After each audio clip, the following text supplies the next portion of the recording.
नमस्कार दोस्तों, जय हिंद जय भारत। दोस्तों, आज हम इस वीडियो में जानेंगे एकांकी के तत्व। तो दोस्तों, बोर्ड की परीक्षाओं में ये प्रश्न बनकर आता है कि एकांकी के तत्व कितने होते हैं तथा इन तत्वों के नाम लिखिए या फिर विस्तार पूर्वक वर्णन कीजिए। तो इसी कारण मैं आपके लिए ये अनुपम वीडियो लेकर आया हूँ। तो एकांकी के प्रमुख तत्व 8 होते हैं। कितने होते हैं? 8। लेकिन हम यहाँ पर 7 का वर्णन करेंगे। तो आप एमपी बोर्ड में अगर आपसे पूछा जाता है कि एकांकी के कितने तत्व होते हैं तो आप 7 ही लिखकर आना। तो पहली क्या है आपकी कथा वस्तु। शुरुआत में जब हम एकांकी लिखते हैं तो उसकी कथा वस्तु कैसी होनी चाहिए? रोचक, सरल, कौतूहल अर्थात कौतूहल उसमें जगह होना चाहिए। जिज्ञासा का भाव होना चाहिए कि आगे क्या होगा, आगे क्या होगा, आगे क्या होगा। दूसरा है पात्र एवं चरित्र चित्रण। पात्र एवं चरित्र चित्रण मतलब पात्रों की संख्या सीमित हो, क्योंकि एकांकी क्या होता है? एक अंक का नाटक होता है। इसकी कहानी तेज गति से आगे बढ़ती हुई चरम सीमा पर पहुंचती है। तो कैसी होनी चाहिए हमारी इसकी संख्या? सीमित होनी चाहिए पात्रों की। चयन में सतर्कता। चयन में क्या होनी चाहिए आपके? सतर्कता होनी चाहिए। अब जैसे कि आप झांसी की रानी का नाटक बना रहे हैं, एकांकी खेल रहे हैं, तो झांसी की रानी को आपको चुनना है। अब लड़की की आवाज कैसी है? ए अंग्रेजों, मैं तुम्हें मार दूंगी। तो इस प्रकार की आवाज नहीं होनी चाहिए। या फिर उसका भारीपन नहीं होना चाहिए, ए अंग्रेज मैं तुझे मार दूंगी। इस प्रकार की आवाज ना होते हुए उसकी जो आवाज है, गले की जो आवाज है, वो लक्ष्मीबाई जैसी ही होनी चाहिए। अगर आप महाराणा प्रताप का कोई किरदार लेते हो तो ऐसा नहीं, ए अकबर इधर आजा, इस प्रकार का नहीं होना चाहिए। या फिर ए अकबर इधर आजा, इस प्रकार नहीं होना चाहिए। अर्थात उसकी जो भाषा है, उसकी जो आवाज है, महाराणा प्रताप से मेल जोल खानी चाहिए। तो इस प्रकार का आप ध्यान रखना।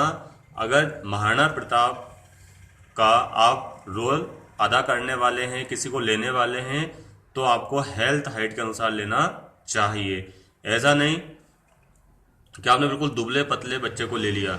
थोड़ा हट्टा कट्टा होना चाहिए। अगर आप दुबले पतले बच्चे को ले लोगे किरदारों में तो क्या होगा? आपकी एकांकी नीरस हो जाएगी। फिर है आपका संवाद या कथोपकथन। अर्थात संवाद मतलब क्या होता है? डायलॉग। डायलॉग कैसे होने चाहिए हमारे? संक्षिप्त, जिसमें सजीवता का गुण समाहित हो, संवादों में सरसता का गुण हो, परिस्थिति अनुसार बदलाव, अर्थात परिस्थिति के अनुसार हम उसमें बदलाव भी कर सकते हों। फिर है देश काल वातावरण। देश काल की परिस्थितियों को हमें एकांकी में उठाना चाहिए। जैसे पौराणिक है, ऐतिहासिक है, राजनीतिक है, धार्मिक है, इन बिंदुओं को हमें एकांकी में उठाना चाहिए। वेशभूषा अर्थात वेशभूषा कैसी होनी चाहिए? अगर एकांकी महाराणा प्रताप से संबंधित है तो हमें उस काल की वेशभूषा पर ध्यान रखना चाहिए। अगर आपकी एकांकी आज के जमाने पर है तो हमें आज के आधार पर वेशभूषा का ध्यान रखना चाहिए। भाषा, अगर किस काल की भाषा है, कौन से राज्य की भाषा है, कौन से काल की एकांकी आप खेल रहे हो, तो उसके अनुसार हमें भाषा परिवर्तित कर देना चाहिए। ऐसा नहीं राजस्थान की एकांकी है तो हमें उसमें उत्तर प्रदेश की भाषा का प्रयोग कर रहे हैं, मध्य प्रदेश की एकांकी है तो हम तमिल की भाषा का प्रयोग कर रहे हैं। तो हमें भाषा विशेष का ध्यान रखना चाहिए। और वातावरण का हमें ध्यान रखना चाहिए। अर्थात वातावरण के साथ कौन से काल का हमें वातावरण उसके एकांकी में बनाना है।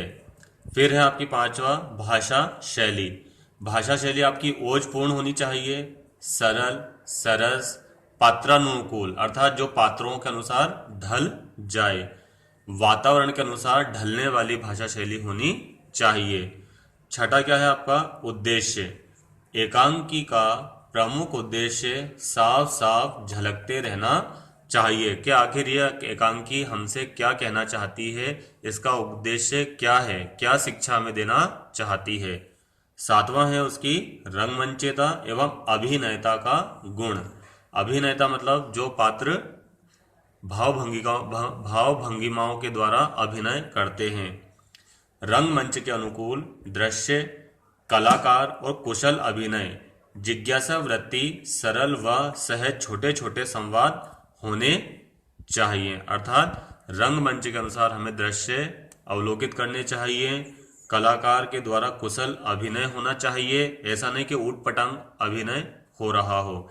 फिर जिज्ञासा वृत्ति होनी चाहिए, आपका नाटक अर्थात एकांकी ऐसी होनी चाहिए जिसमें जिज्ञासा का भाव उत्पन्न हो।